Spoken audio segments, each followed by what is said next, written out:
and welcome to On Leading with Greatness. I'm Jim Salvucci of Guidance for Greatness.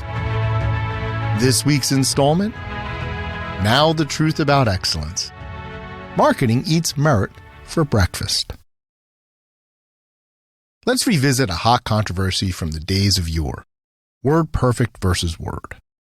I'm not going to lie, I'm a tad trepidatious about opening this nerdish can of worms, but Excelsior!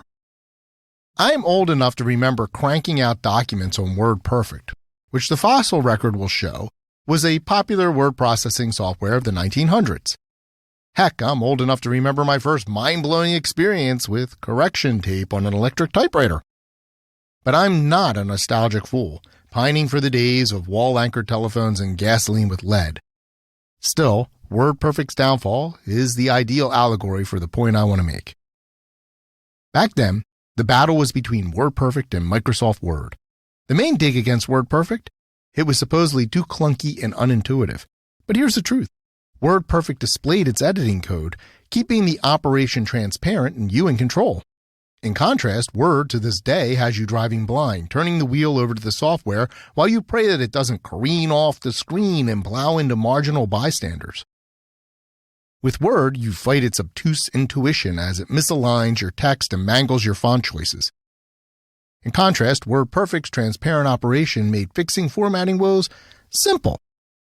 So how did the objectively inferior Word end up dominating? Sure, some people weirdly preferred it, and I'll bet I'll hear from a few of them, but many of us loathed and still loathe Word.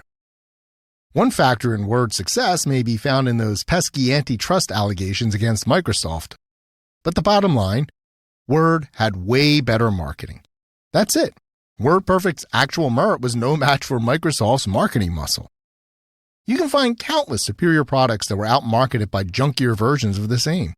My brother still laments the triumph of VHS videotape over Betamax 4 decades later. Merit gets crushed by marketing almost every time. To put it succinctly, marketing eats merit for breakfast. Need more evidence? Ever heard of liquid death? Sounds cool, right? It's got to be some edgy alcohol or energy drink, right? The company's superb at positioning and plugging its brand everywhere. I first spotted it in a health food store of all places. As of March 2024, Liquid Death rocked a $1.4 billion valuation. Must be some great stuff in those cans, right? If you know Liquid Death, you know the punchline. If not, you may want to dash off now and lay down some bucks for an icy tall boy of Liquid Death. That first sip will shock you into the reality that you just bought an overhyped can of water. $1.4 billion water. Marketing eats merit for breakfast. Or how about this golden oldie? What's the Wizard of Oz's big secret? Is he magical or even as wonderful as the annoying theme song would have it? No, he's just an ordinary man wielding way too much power. How does he pull off this charade for so long then? Yep, marketing. He's his own hypester. Pay no attention to the man behind the curtain. Indeed. And there you have it. Marketing eats merit for breakfast, and breakfast is served all day at this, the 24/7 diner of life. We see this merit marketing imbalance everywhere, including the workplace. Think of that self-aggrandizing blowhard colleague who never did squat but always landed the plum assignments and promotions. You know the one. Yeah, that one. Were they the most deserving? Hell no.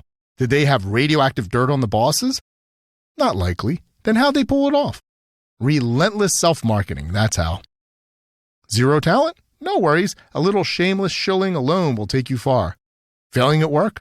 Why, with some well-placed boasting, you can fail upward. It's true. Under the right circumstances, you only need to be competent in one area: self-promotion. Now, I'm not saying every successful person is a fraud, not at all.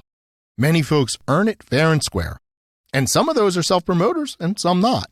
But plenty more would succeed if they marketed themselves better.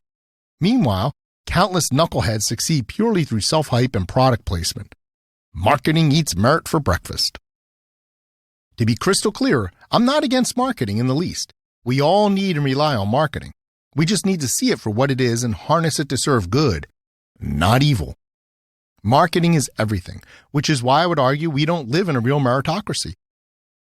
True excellence isn't the main reason people rise in our society. Look how often the best, most qualified politicians lose elections.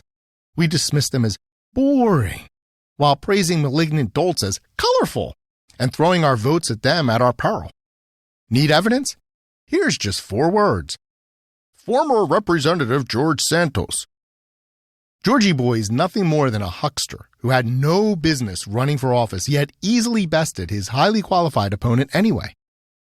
We can all spot deserving but overlooked folks being lapped by such bloviating hornblowers, squeaky wheels, and circus clowns. Here's some more outrage. I've known numerous university presidents, a position of great power, prestige, and overwhelming responsibility that should only go to the best of the best, who were clueless or even malevolent. Yet they got themselves hired and retained because they arrogantly puffed themselves up for their university boards. Some of these overweening, feckless wonders, even after they had flat out failed, just moved on to other universities to screw them up as well. Marketing eats merit for breakfast. So what does all this mean for workplace leaders?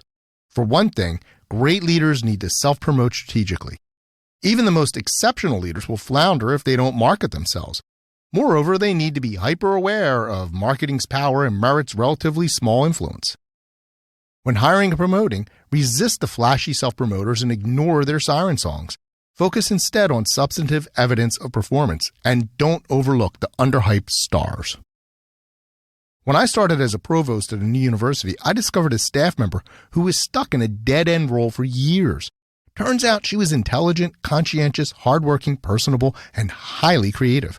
Her dedication to the institution and student success was extraordinary. She was also humble to a fault, which helped keep her down. I quickly moved her to a role more suitable to her talents and more visible to the university.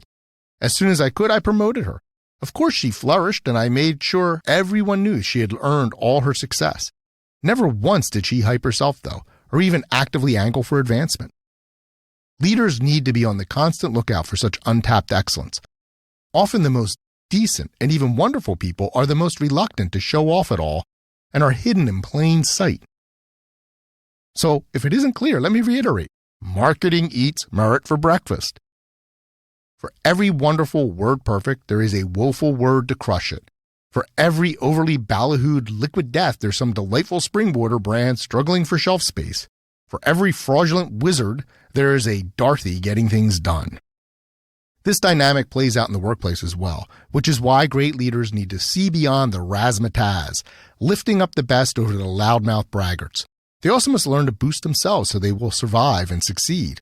Only then does merit stand a chance against the grind of the marketing machine.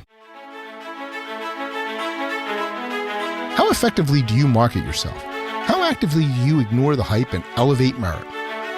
Great leaders have a duty to discover merit amidst the noise of marketing, and I can help. Unlock the great leader within. Download my free resource, the Transform to Greatness Toolkit, now at www.thegreatleadershiptoolkit.com. I look forward to hearing from you.